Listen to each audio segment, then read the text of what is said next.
O Manchester United é provavelmente hoje o time mais ameaçado de estar fora do Big Six nas próximas temporadas. Um time que vem de alguns grandes fracassos e tem dificuldades na janela de transferência, dificuldade para vender jogador e contratar, que vem de uma temporada onde terminou em 15º lugar, empatado em pontuação com o Wolves, que teoricamente é um time que disputa a parte de baixo da tabela, e ainda assim conseguiu ser derrotado na final da Europa League para uma das piores versões do Tottenham da história moderna. Será que existe alguma luz no fim do túnel desse time de Ruben Amorim? Será que existe alguma solução para os Red Devils, cara? Hoje a gente vai conversar exatamente sobre isso, cara. A gente vai descobrir que possível solução o Manchester tem para fazer uma temporada melhor, mesmo com tantos problemas. Para quem não me conhece, eu sou o Corvo, apresentador desse canal. Seja muito bem-vindo ao Plano Blues. Acho que a gente tem que entender primeiro o contexto do Manchester, né, cara? Como é que um time que gasta tanto consegue ter um elenco tão mediano, né? Eu acho que essa seria a palavra mais certa da gente utilizar nesse momento. Acho que essa é a grande dúvida que a gente poderia ter inicialmente, né? Porque com toda certeza não é falta de dinheiro o que acontece hoje dentro do Manchester. Porque você olha para contratações como o Højlund, que custaram muito caro, você não pode dizer que é falta de dinheiro gasto. E sim que é o dinheiro mal gasto. E realmente, o Manchester é um dos piores contratadores da Europa. Eu acho que é bizarro o tipo de contratação que eles fazem e os jogadores que eles acabam ignorando no mercado. Eu lembro que na época que eles contrataram Højlund, eu pensei em muitas outras opções melhores, né? Muitas opções que pra mim faziam até mais sentido ali do Manchester ir atrás. Até mesmo o próprio Nicolas Jackson do Chelsea, né? Na época me parecia mais interessante para o Manchester do que Højlund. Você contrata um jogador que não encaixava tão bem com o treinador da época, Erik ten Hag, que preferia um outro tipo de 9, né? Um 9 que talvez oferecesse um pouco mais no jogo pensado do time, né? No jogo de posse do time. E eles vão atrás dessa peça, dessa figura,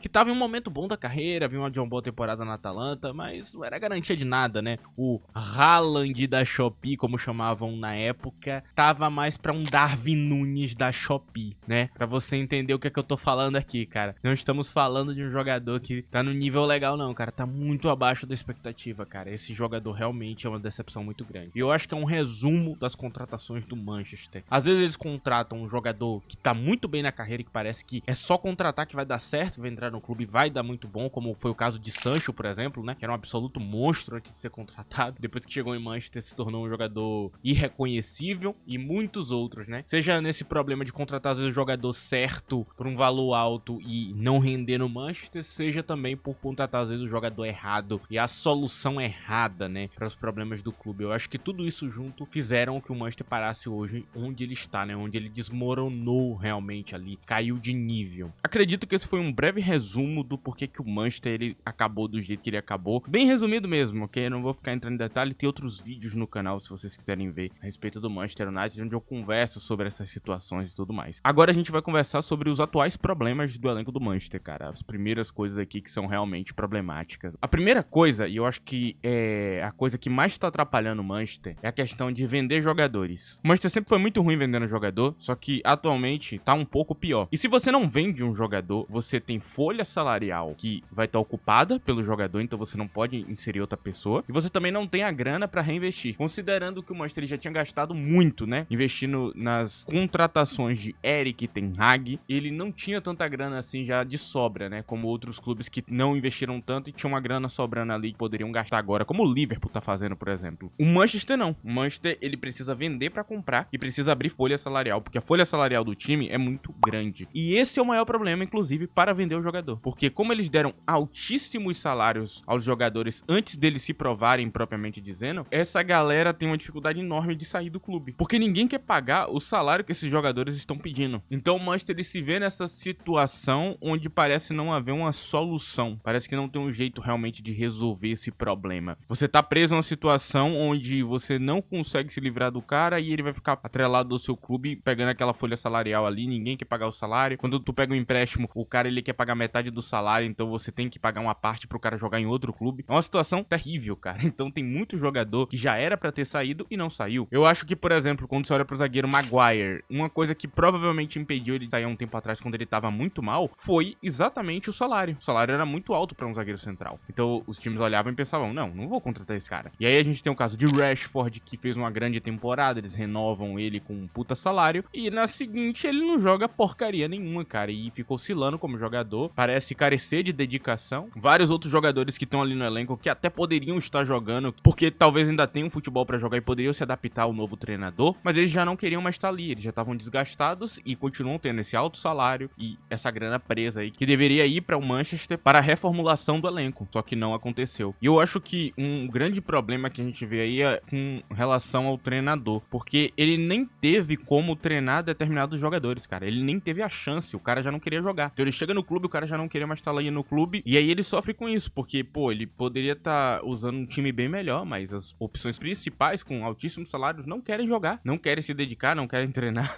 E aí o que que ele faz, cara? Então o Manchester hoje tem esse problema que é bizarro, cara, meio que não tem solução, sabe? Se o cara não quiser ir pra uma Arábia Saudita da vida, ele vai estar ali preso ao clube, e aí o cara jogando no Manchester, como ele não quer continuar, ele vai ficar fazendo corpo mole. E aí o treinador que não tem nada a ver com isso não consegue usar o elenco inteiro. Aí não consegue contratar e também não consegue usar quem tá ali, porque quem tá ali não quer estar. É uma situação assim terrível. Eu acho que outro grande problema no elenco hoje do Manchester, com certeza, é a questão do goleiro, né? O Manchester hoje não tem um goleiro número 1. Talvez eu possa dizer que não tem também o número 2, nem o número 3, né? São goleiros número 4 e número 5, digamos assim, em nível. Não dá muito pra entender o que tá acontecendo ali, sabe? A escolha de Bayindir como número 2 é estranha. Se fosse um clube bem menor, eu entenderia. Quando você olha pro número 1, o Nanak, aí eu posso falar, parecia ser a escolha certa. E quando ele chegou, é só decepção, cara. O goleiro falha muito, muito, muito. E não tem nem o que falar, é passe errado, não defender bolas muito fáceis. São problemas que não fazem nenhum sentido pro nível que é proposto. Então, com certeza, uma coisa urgente que tem que mudar no Manchester é o goleiro, cara. E assim, não é nem dizer que ele trabalha tanto, né? Desde que Amorim chegou, eu acho que as coisas mudaram bastante nessa parte. Mas parece que é muito difícil a vida do goleiro do Manchester, sendo que nem é no final das contas, né? Ele só falha muito mesmo. E o goleiro número 2, o tal do Bayindir, ele também oscila bastante, então não dá pra saber se ele vai ou não ser um jogador que você pode contar, né? Ele fez alguns jogos interessantes, mas outros que foram bem abaixo. O Manchester também sofre com problemas de lesão, né? Então tem jogadores ali que eles têm um bom futebol, mas você não sabe se ele vai ficar de pé. Como é o caso, por exemplo, de Luke Shaw. Luke Shaw é esse maior exemplo aí, né? De um jogador que você não sabe se pode ou não contar. Então tem uma galera ali que vive esse momento e talvez tenha que sair, porque simplesmente não tem como você manter um jogador no elenco que não desempenha 100% do papel dele, ou até mesmo só desempenha em 10% do tempo. Não dá pra manter. Também tem a falta de opções criativas para o meio de campo, cara. A única opção criativa de fato pro meio de campo do Manchester United de hoje é Bruno Fernandes. O resto falta um pouco de criatividade, né? Acaba se tornando um meio de campo muito físico, muito de pegada de marcação e tudo mais, mas acaba que não tem criatividade, né? Falta um cara que consiga manter o físico e trazer a criatividade, né? Falam muito do nome de Ederson da Atalanta, ou até algumas outras figuras. Tem o tal do Douglas Luiz agora que tá saindo por um bom preço também, que é uma figura bem criativa, consegue manter o equilíbrio no meio de campo. O problema é que ele vai jogar num jogo onde ele vai ficar correndo o tempo inteiro, né? E aí talvez falte um pouco do jogador, não é tanto essa vibe dele, apesar dele ter feito um papel parecido dentro do time do Aston Villa, né? Fez um papel bem parecido. Eu acredito que é um jogador, assim, bem interessante pro Manchester, talvez pela questão do valor, quanto ele pode agregar ao clube. Falta um passe um pouco mais qualificado no meio de campo, com toda certeza, ok? Outro problema, e eu acho que é o último deles, que é bem claro, não tem um centroavante de segurança, ok? Não tem um homem-gol no Manchester United, não existe essa figura. Você não tem um cara ali que traga essa segurança pros gols. Há um ponto onde você colocar Kobe Mainu como 9 parece ser uma opção quase tão interessante quanto as opções de 9 que se tem hoje, né? Nós temos também o tal do Zirkzee, que é um jogador até interessante, é um jogador que você olha e fala, pô, ele tem talento e tudo mais, dá pra perceber, mas falta aquela pegada de finalização, de realmente centralizar pra fazer os gols, né? O Manchester não tem essa figura, não existe essa figura, né? Eu vejo vários nomes aí surgindo no mercado, alguns mais velhos, né, que talvez não sejam uma boa escolha, mas nenhuma solução de fato, sabe? E o que tem hoje dentro do elenco, cara, é bem problemático. Então, o centroavante também é um problema grande aí do Manchester. E aí você pode pensar, pô, será que Ruben Amorim também não é um problema? Eu acho que ele tem uma responsabilidade muito grande nas mãos, né? Ele parece bem diferente do semblante que ele tinha no Sporting, mas eu não o vejo como um problema. Eu acho que ele é uma possível solução. O ponto é, ele errou em algumas coisas e talvez o cenário que ele viveu no Manchester não permitiria ele errar. Então, quando ele deixou de usar Casemiro, por exemplo, durante um tempo, né, ele não estava usando muito, talvez para priorizar a parte física do time, o meio de campo era muito pior. Então, eu entendo o lado dele de não querer usar certos jogadores. Talvez ele deveria entender o peso do que era treinar o Manchester e os resultados que ele precisava entregar em campo. Uma coisa que é muito interessante da gente perceber é que muitos dos resultados ruins do Manchester não necessariamente são da parte tática dele, sabe? Não são falhas táticas, não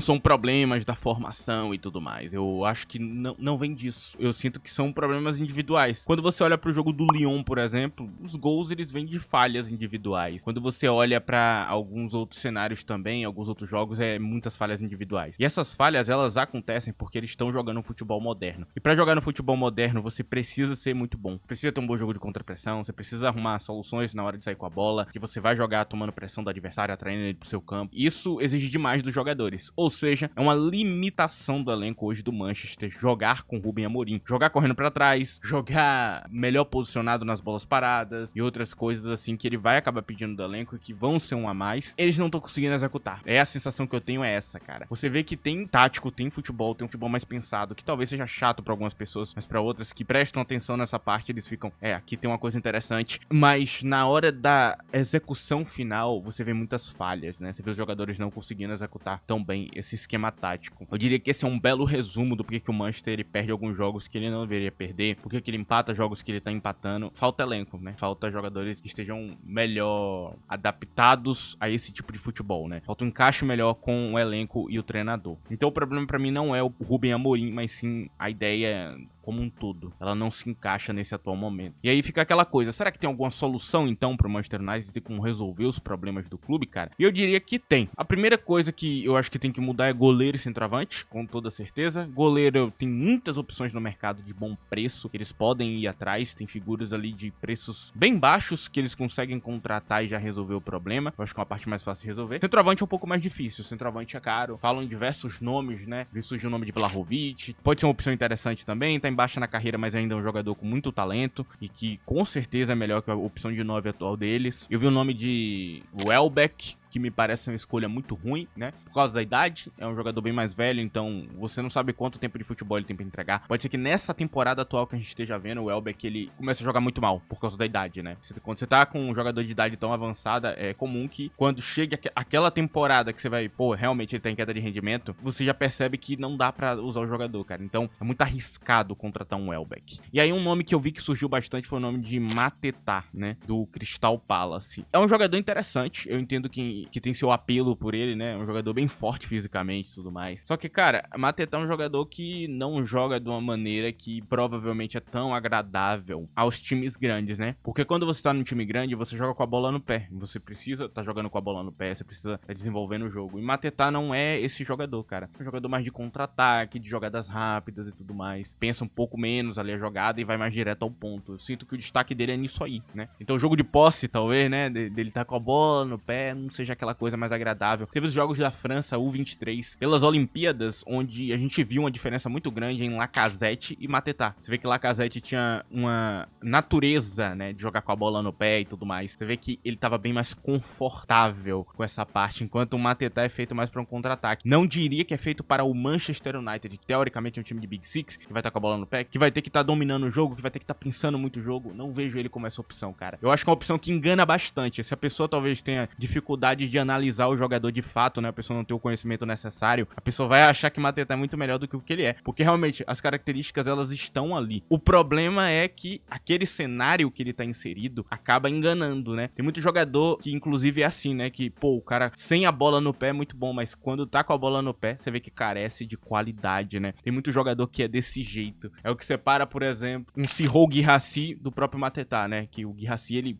tá confortável em tá com a bola no pé, sabe? Você vê que ele tem um conforto muito grande nisso, ele sabe fazer com a bola. E tem jogadores que não, cara. Então tem muito jogador de time pequeno, que é destaque, que você vê que tem qualidade ali, mas na hora que ele tá com a bola no pé, quando ele for pra esse cenário maior, você vê que tem esse problema. Será que ele vai evoluir pra realmente se adaptar ao time? A melhor escolha é que não, que você não faça esse movimento, considerando que pode acontecer dele não se adaptar. E aí sobra as soluções dentro do próprio Manchester United, cara. Então tem soluções dentro do próprio elenco. Eu acho que elas são as melhores. Temos o tal do Leniorro pra zaga. Ele tá começando, a carreira dele, então ele tá começando a rodar, mas ele tem me mostrado um futebol muito bonito. A capacidade de jogo de contrapressão e a capacidade dele de subir em campo pra ser um jogador mais agressivo em campo tem me impressionado bastante. Então ele tem mostrado muita técnica, muita habilidade e uma leitura muito boa da hora de subir, da hora de descer e tudo mais. Então é um jogador que você vê que futuramente vai ser muito bom. Ele tá no caminho, talvez daqui a 1 ano ou 2 ele já esteja ali como um dos melhores da liga. Eu não duvido, realmente esse moleque é muito talentoso. Eu acho que ele é o futuro do Manchester e ele tá muito bem, ok? Então, aqui já tem uma solução, né? Talvez nessa temporada, depois dessa adaptação, né, à Premier League, ele já esteja bem melhor do que foi na primeira. Então já é um jogador que vocês vão poder contar, que vai trazer um a mais ali pro elenco. É um cara que tem que ser destacado. Nós também temos Kobbie Mainoo, que eu já reclamei dele aqui no canal, uma crítica que eu acho que é bastante válida, né, da gente se fazer, né? Porque é um jogador não definido, né? Ele pode entrar em qualquer posição, praticamente, né? Porque ele não tá definido como jogador. Você não sabe se ele é volante, você não sabe se ele é meio atacante, sabe se ele é 9. O que é Kobbie Mainoo? Não sei, cara. Mas ele tem muito talento também. É outro jogador muito talentoso. Ele precisa se definir, né? Ele precisa decidir que lado ele vai. E focar nesse lado, masterizar essa parte do campo. Então, se ele vai virar um volante, que ele vire um volante, sabe? Ele precisa decidir qual lado ele vai jogar, cara. Porque não dá pra você ter um jogador que ele é bom em tudo, mas ao mesmo tempo não é especialista em nada. Porque ele acaba entregando pouco em todas as partes, né? Então, apesar do talento dele ser muito bom, dele ser perigoso, acaba que você não pode contar com ele como um titular. Ele acaba sendo uma peça extra. É um problema, mas não é tão problemático assim, cara. É bom ter uma peça que entra em várias posições, pra vir do banco ali, pra mudar o rumo de um jogo. Só que pro talento dele, talvez ele deveria ser titular, né? Acredito que ele é uma solução também, mas ele precisa se definir. Talvez nessa temporada, quem sabe, né? É um jogador muito jovem ainda. Talvez nessa temporada ele defina pra que lado ele vai. Outra solução é Mason Mount. Ele mesmo. Ele retornou de uma maneira interessante na última temporada. A gente tem sinais de um jogador que pode realmente ali mudar o rumo do Manchester. Não sei se como titular, porque tem jogadores de qualidade hoje já dentro do elenco do Manchester, mas um jogador que pode causar um impacto muito interessante, né, dentro da Premier League como jogador. Então, cara, Mount, ele pode ser essa figura extra que tá faltando, um cara que vem do banco pra fazer um gol, um cara que pode mudar o rumo do jogo, mudar o ritmo do jogo, né, como o jogo tá sendo pensado, porque ele vai trazer um passe e tudo mais. Acho que talvez seja isso, né? Se ele voltar a jogar aquele futebol, né, pelo menos 60% do que ele jogava no Chelsea quando ele realmente era bom, eu acho que ele pode ajudar muito o Manchester também, cara. É outra opção muito sólida. E aqui tem uma opção, cara, que eu me assustei na última temporada, cara. Amad Diallo, cara. Assim, ele ainda está jogando muita bola, né? É um jogador que surgiu do nada, assim, como esse grande jogador e tem definido os jogos, cara. É o cara do momento, ok? É o cara do momento. Moleque muito dedicado, joga multiposição, o treinador botou ele em várias posições, ele aceitou jogar e ele consegue fazer o papel. Ele consegue, inclusive, mudar o estilo de jogo dele a cada posição. Então, se ele joga de ala, ele joga de um jeito. Se ele joga como um atacante ali na frente, ele joga de outro jeito. E ele consegue entender isso muito bem, ok? Traz um físico muito bom, um cara que corre pra caramba, corre muito rápido. Então, é um cara que pra trazer ritmo pro jogo e tem que estar em campo, cara. Pra mim, é titular esse moleque. Porque a cada minuto que ele tá em campo, é um perigo a mais de gol, cara. Amad Diallo também é uma solução pro Manchester, cara. Porque ele ainda vai evoluir, né? Lembrando que é um jogador jovem ainda, ele ainda tá aprendendo certas coisas, tava aprendendo esquema tático novo e tudo mais no meio da temporada. Agora as coisas vão estar bem mais ajeitadas, né? Então vai ser mais fácil dele executar o melhor futebol dele. Ele até já deve saber qual a posição certa dele jogar no momento atual. Isso aí é muito positivo, né? E por último, do elenco do Manchester da última temporada, eu acho que nós temos Zirkzee, né? Zirkzee é um jogador que mostrou sinais muito positivos e muito negativos também, cara. É um cara que precisa só se movimentar melhor e centralizar um pouco mais. Trabalhar um pouco menos na parte de trás do campo pra trabalhar um pouco mais na frente. Ele é uma figura que ele cria muito, mas você não consegue buscar ele em campo pra ele finalizar jogadas, né? Ele tá tão lá embaixo que às vezes você não consegue buscar ele em campo. Então, não sei se é uma figura que dá pra contar como 9, né? Talvez ele tenha até que mudar de posição de campo, porque ele tenta criar mais como um 10, né? Na maior parte do tempo. Chegou até a jogar de 10 nessa temporada também, né? Jogou como meio atacante, digamos assim. É estranho, né? Porque você vê que tem muita qualidade técnica, você vê que ele é capaz de fazer muita coisa, mas a finalização tem deixado a desejar. Precisa centralizar um pouco mais e precisa jogar correndo um pouco de costa, né? Que é uma coisa que o 9 de Ruben Amorim precisa fazer, né? Pra receber a bola e tudo mais. Precisa estar o tempo inteiro, né? Recebendo bola, passa de volta, já recebe de volta lá na frente do campo, né? Você devolve pra já receber na frente do campo, já tirando a marcação. Então, talvez ele não seja o cara pra isso, né? Talvez um pequeno desencaixe, né? Que apesar da criatividade, o jogador é muito característico e gosta de fazer uma coisa que talvez o treinador não queira,